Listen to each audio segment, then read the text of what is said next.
So I moved all the way to rural Japan to chase my sub 2:10 marathon dream, only to find I'm becoming a professional cyclist instead. This wasn't quite what I had planned for my new life out here. So to get to the bottom of this madness, we need to take a trip back to my old home of Tokyo and look at the aftermath of when I last ran properly, which, spoiler alert, was over a month ago. Oh man. The biggest thing that I'm worried about, why I'm sat like this groaning, is my back is just absolutely killing me. I thought I'd sorted it. Like the down weeks seemed like they'd helped, but it's just locked up so badly again. I've been seeing physios and getting massages and everything, but it seems like whether I need to just kind of write off the season completely, try and reset, because it feels like I've been trying to run through this. I can do all the exercise I want, but it's just not healing, and there's no way I can run a marathon in this state. I'm just so locked up. I just can't do the training. Even just running 20K on an easy day is a real struggle. Like it hurts the whole time, so it's just not a lot of fun right now. I know what the actual issue is.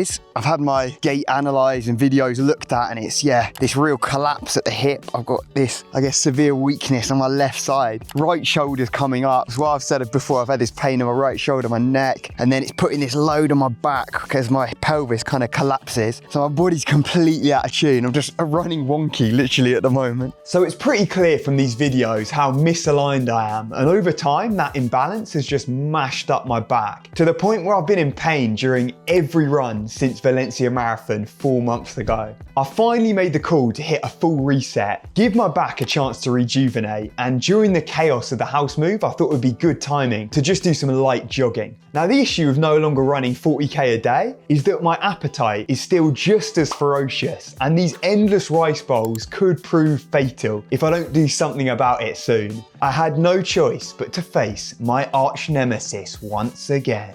What have we got here? So, gosh, just had this absolute weapon delivered. The brand new spin bike. So what I'm thinking, I'm trying to dial back on the running, take it easy, just rest up my back, hopefully let that reset. And instead of just losing all this fitness, I've had to resort to the old spin bike. So I'm gonna get on the daily 4, maybe 5 hour rides. It's actually what I did before I came to Japan. It still brings back some pretty traumatic memories, all self-inflicted, but I put myself through 8 months of about 30 hours a week on this spin bike. Not this exact one, but it was out in America. It's when I tore my hip labrum. So before I even started taking running seriously, I tore that, so I was completely out of action. Just sat on this indoor fixed bike. I guess putting in the same training time as like the Tour de France guys, like pro cyclists. I probably got pretty strong by the end of it, but I've not touched one of these since. I vowed to never do it again, but look where we are. We've got the old cycling content coming your way. I never thought this would happen. So Pogacar, you better watch your back. Quadzilla is coming. Right, I've been here before, but it doesn't get any easier. This is, one of the least enjoyable things you can possibly do. The indoor spin bike, hours on hours of Netflix. I've got the Breaking Bad series. I'm thinking, I don't know if I'm gonna be in this for the long haul, who knows? I've got 5 seasons to bang out. One of the greatest series of all time. It's been a while since I've run it, so might as well get that going now. And then it's just about smashing out the equivalent running on the bike. Trouble is, let's say I'm doing 40k a day normally. To get the equivalent time on the bike, so that would be maybe 3 hours of running, I've got to put in probably 4 to 5 hours on the bike to get the equivalent fitness stimulus. So not exactly made it easy for myself, but I did this for 8 months before, so yeah, this is light work. A couple of weeks of biking, I can deal with that. Let's go, mental warfare this. This is harder than Yogi Park laps. This is the real mind games. Oh yeah, I'd take a 40 lap long run any day over this. I'm telling you, this biking stuff is brutal. All these muscles and tendons and stuff that I haven't used in years have suddenly been put to work, and the DOMs are outrageous. So I've got to do something about this ASAP. And you know what? I think I've got just the cure. Yo, this is Rap to Japan, and I'm back with a bang. Got this gun in my hand, it's my recovery plan. When my legs are lagging, I just tap and it lands. The return of Quadzilla, now I'm back where I stand. I pull up with the heat, I always stay strapped. Got protection, keep a weapon in my race bag. I see him running laps, but we ain't on the same track. Heavyweight champ, high mileage, I got the day stacked. With the Q2 Ultra from Bomb Brad, it's the quads I'm aiming at, non-stop like ratata. Made a bot, this ain't an ad for my ops. It's now rap, get dropped, they're at the pack, too hot when I attack. Got the infrared heat on this piece, deep tissue relief, let it sink in with ease. After pounding those pavements, your body is weak, but I bounce back cause I ball, no problem for me. Yo, keep the gun in my bag, everywhere that I go. Hit the calves, hit the back, then I tear up the road. 40k days, I'm prepared for the load. I'm ahead of the game, it ain't fair for my foes. So big up to Bob and Brad, hit the link down below, you can cop the pack. I swear down, the Q2 is not a fad, it's the king of recovery on top of that. So at least my body is refreshed, but now back to the reality of this house move and the challenges of the Monk Mansion. God, now the problem I'm having in here so far is it's absolutely freezing. So I've just woken up, had to bang a coat on. I've already got like 5 layers going and I'm inside my house right now. Seems like the AC just doesn't work. So I've got this blasting, it's on, what is it, 28 degrees and it's absolutely freezing inside. So I'm gonna have to do my exercises here in a full-on coat, layered up. I swear it's colder in here than outside. This isn't ideal. I've got a couple more ACs and a heater coming soon, so hopefully that'll heat things up. Right now, this is, it's a bit of a challenge. I feel like I'm in survival mode constantly. I was warned about these houses in countryside Japan. Apparently it's terrible insulation, but I think I underestimated just how cold it would be. Now another challenge of the move is trying to find a replacement for my beloved Yoshinoya. You should know by now that that was my classic brekkie spot in Tokyo. The chain restaurant where you can get a full multi-course meal for under a £5 and unlimited rice bowls for carbo loading heaven. I'll be assessing the options in Nanyo over the next few weeks, and first up we've got Cafe Gusto. Another chain found throughout Japan, and hold up, there's a bloody robot cat delivering my food. That's it, I'm sold. I don't even care what the scran tastes like. But to be fair, it was pretty banging. We had that saucy chicken, fried prawn, and all the accompaniments to go along with it. It's a strong contender for my new go-to spot.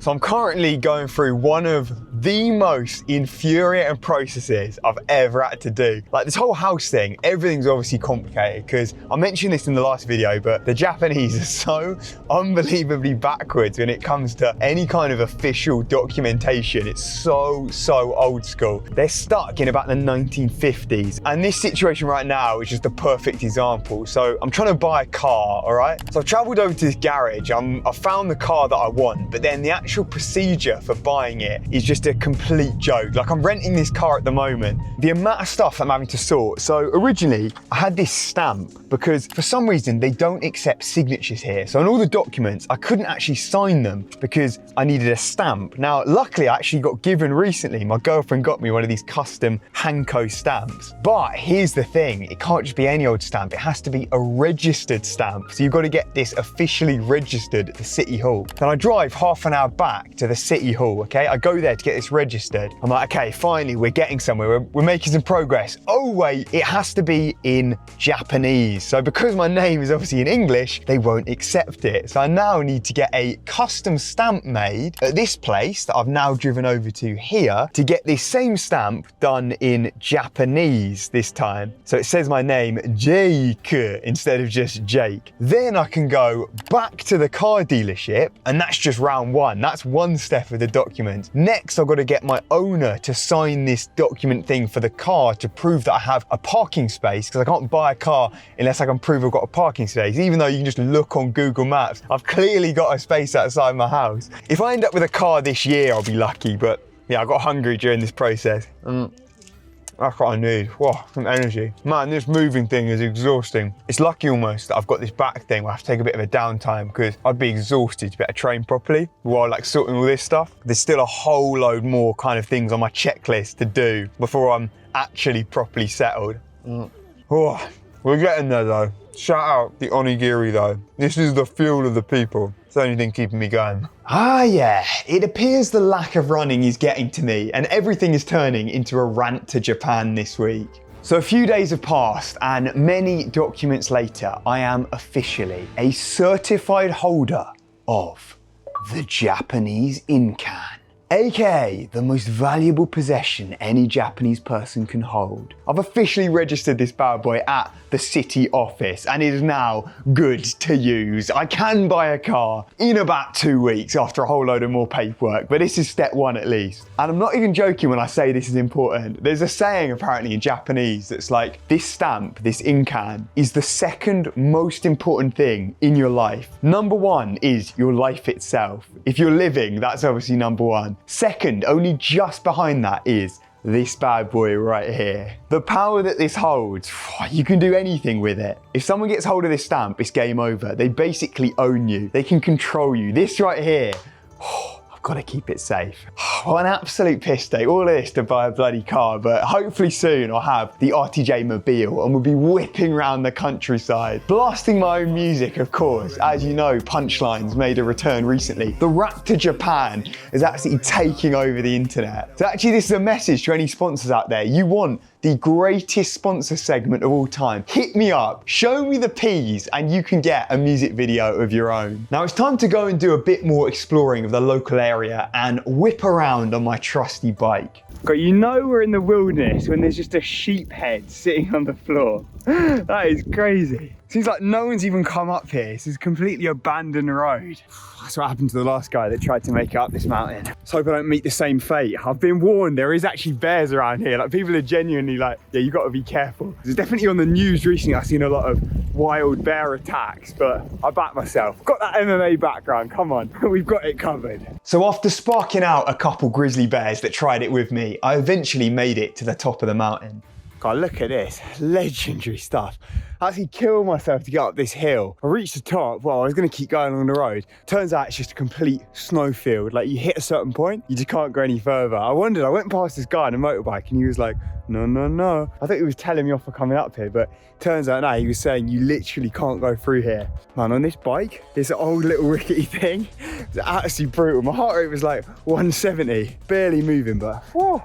That was a solid little workout. Now I just get to enjoy the downhill, cruising, and then I'm gonna go out for a run later. This is what I've been doing. I've been doubling up, fatigue the leg, get the heart rate going, and then I'll go out for a run, like 12K or so. I'm trying to not kill the running volume. I don't want to absolutely smash it, go too far with my back at the moment. I'm still in this kind of reset period, but I feel like I'm getting some decent fitness in. It's coming back.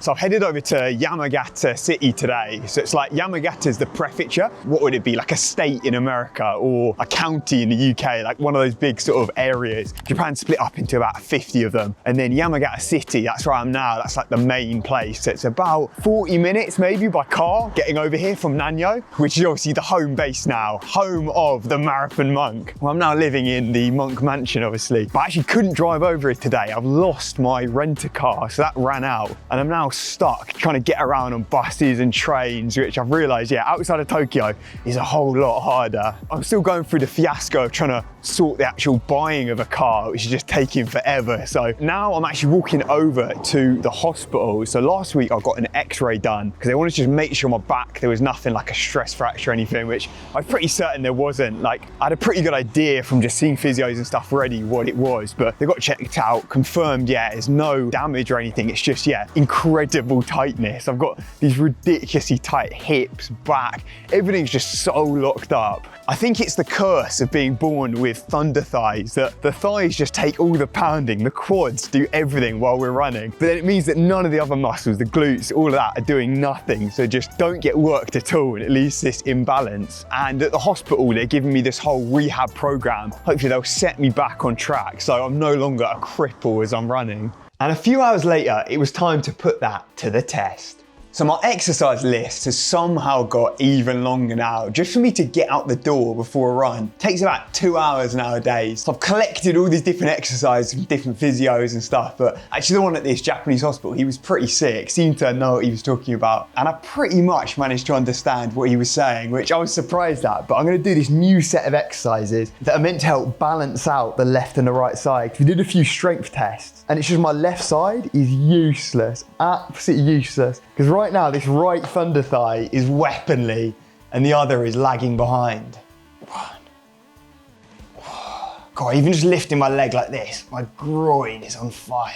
It's like someone's just twisting a knife. Oh, it's not the most pleasant feeling. Also, look how bad this flexibility, that is as far as I can go with my hammy. It's like, what, 45 degrees maybe? Back in the old MMA days, I was throwing head kicks, no problem. All this running has just absolutely ruined me. Next up, the wall ball. And my balance is so bad on this side. Even just standing like this is a challenge. Oh my God, why is that so hard? Right arm, left leg. Yosh! Right, I'm gonna finish up these exercises and I can get out for my run. Hopefully though, these are the magic cure and this is what's gonna finally fix up my back, loosen it up, and I'll be able to get back to absolutely hammering the mileage. Because I've forgotten what it's like to actually run pain-free. It's been that long. And I've already had enough biking, so I've got to get off that as soon as possible before I lose my mind. The mental torture is just too much. So I'll catch you in the next one, but this has been Jake with Run to Japan. Remember, train harder, not smarter. Boosh.